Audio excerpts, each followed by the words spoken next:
Ginuho yung building.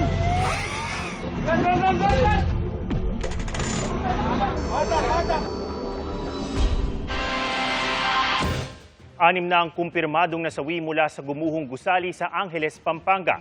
At ang pinakahuling na-recover na bangkay, tatay ng isa pang namatay sa trahedya. Nakatutok si Oscar Oida. Tukoy na ang pagkakakilanlan ng dalawang pinakahuling bangkay na na-recover sa gumuhong gusali dito sa Barangay Balibago, Angeles, Pampanga.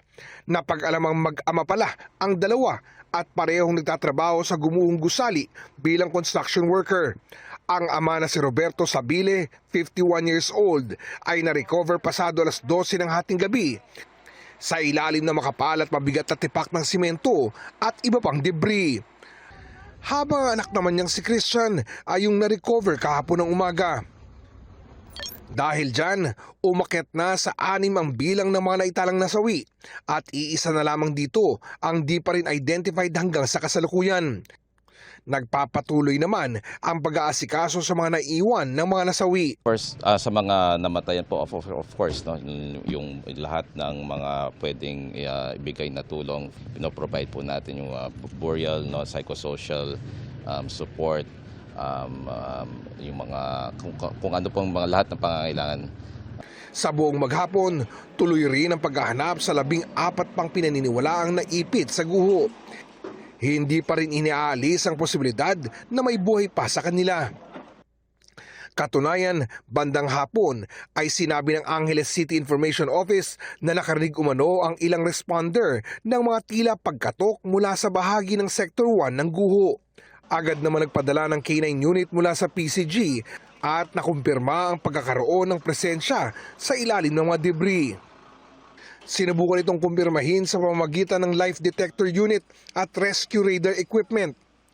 Mag-aalas 3 ng hapon, na-detect ang 4 na entity sa ilalim ng guho kung kaya't mas pinaigting pa ang paghahanap sa kanila.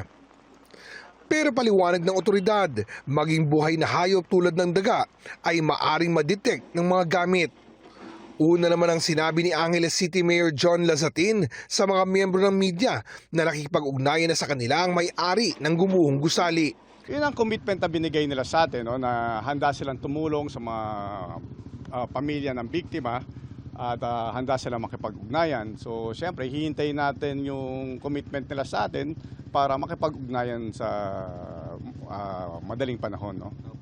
Pagtitiyak pa ni Mayor, gagawin daw nila ang lahat para mabigyan ng katarungan ang mga nasawi sa insidente. Gagawa tayo ng hakbang kamukha ng preventive suspension kung sino man ang mga kasama natin sa gobyerno na nag-a-approve ng mga mga permit nila.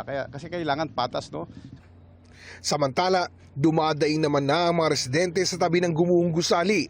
Ilang araw na raw silang napeperwisyo dahil di madaanan ang kanilang kalsada matapos matumba ang ilang poste na ngayon ay nakahambalang pa rin.